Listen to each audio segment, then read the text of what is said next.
Eh di pa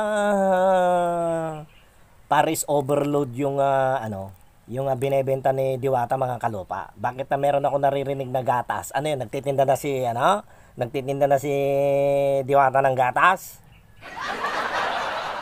So ibig sabihin, yung isyo na gatas. Yung pala yun. Nakala ko nagtitinda na siya ng gatas eh. Wala naman masamang magtinda ng gatas, 'di ba? 'Di ba? 'Di ba? 'Di ba? Yung patungkol sa issue ng gatasan na 'yan. Punto por punto, may punto yung sumita. May punto yung sumita, yung nakakita o nakaalam, may punto siya. Doon naman sa mga sinasabi ni Diwata at sa mga vlogger na napaparatangan na ginagatasan nila si Diwata, may punto rin naman. Kaya lang, lagi nating tatandaan mga kalupa, kaya nga tayo tinawag na content creator. Hindi po ako against sa mga kalupa natin na hindi na nag-iisip ng content nila. Pero siyempre, kaya tayo tinawag na content creator kasi gumagawa ka ng content mo. Gumagawa ka ng kakaibang istorya mo. Tapos nandiyan yung subject. So, kaya pumapasok yung gatas siguro dahil iisa yung subject eh. Dahil yung subject na yon talagang pumapaimbabaw sa himpapawid ng napakataas ngayon na kagaya ni Diwata. So, siyempre, real talk, sasamantalahin ngayon yun. Nasasamantala yung kanyang kasikatan dahil nga siya ang talk of the town. Ika nga, di ba? Di ba?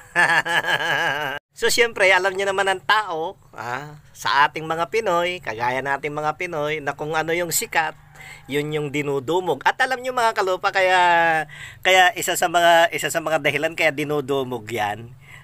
Real talk, hindi lang naman yung pagkain ni Diwata at hindi lang naman si Diwata eh. Alam ko, bear with me, ito yung opinion ko mga kalopa. Tawag nito, nagbabaka sakali na makakita sila ng mga sikat dyan. Kahit na pumipila sila, malay natin, biglang may dumating na mga sikat, na mga celebrity na vlogger, di ba ganon, mga vlogger na talagang sikat na.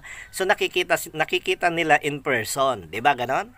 So yan yon, kaya talagang dinudumog si Diwata. O patungkol naman yan sa gatasan na yan, ganun talaga kalupa, ganun talaga. Lahat ng gagawin mo dito sa social media, dahil nakapublic yan, mapapansin at mapapansin yan. Ang masaklap nga lang, nagiging negatibo. Dahil siyempre kung wala ka nga namang ibang ginawa kundi yan lang nang yan, siyempre mapapansin nila. Parang ano lang yan parang yung nagsasampay ka ng sinampay araw-araw. Siyempre, pag sampay ka ng sampay ng labahin mo araw-araw, mapapansin ka nila, bakit laba ka ng laba? Di ba? Ako nga mga kalupa, nasabihan na gumagaya lang. Okay lang yon. Sa totoo lang, naispatan ko rin naman at napanood ko naman yung marketan na yan. Sabi ko, real talk ito mga kalupa. Sabi ko, instead na limpak-limpak na salapi, too good to be true, wala na akong pakialam kung namimigay talaga siya o hindi. Yun ang content niya So, sabi ko, siguro i-counter ko kaya. At least nag-isip ako mga kalupa. Nag-isip ako at sinabi ko, bakit kaya imbis na limpak-limpak na salapi, dahil wala naman tayo noon, barya na lang ipakita ko. Yun siguro, kaya ko pang ibitaw. Kasi kailangan nyo makatotohanan Yung kaya natin O kaya kong bitawan yung barya-barya. At the same time, haluan ko ng pagkain. Di ba? Kaya yun yung ginawa ko. So, mabalik tayo dun sa usapin nating gatasan. Mga kalupa, siguro mas maganda siguro haluan na lang natin. Haluan na lang natin ng kung ano-ano. Tapos, ayun na nga, mas maganda talaga sumikat ka, hindi dahil meron kang pinapasikat. Hindi dahil sumasawsaw ka sa sikat. Sumisikat ka or sumikat ka dahil sa sarili mo mismo. Ikaw mismo, kagaya natin, sisikat ako bilang si Kalupa TV. Hindi pwede.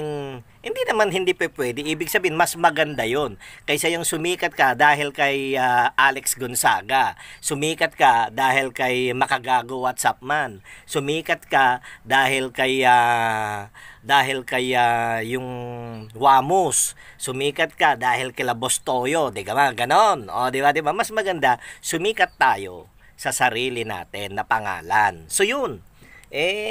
Mahirap naman ng magbitaw ng mga kung ano-anong pananalita mga kalupa dahil makakasakit tayo ng damdamin bagamat hindi naman yun ang ating ikangay pinupunto rito, hindi naman yun yung ano natin, kaya lang mapapansin at mapapansin ka talaga. Yun na nga yung in-example ko na yun. Paglaba ka ng laba, mapapansin ka talaga ng karamihan ng kapitbahay mo na bakit ka laban ng laba. Ganun lang yun. Bow. Babus, mama, sop, sop.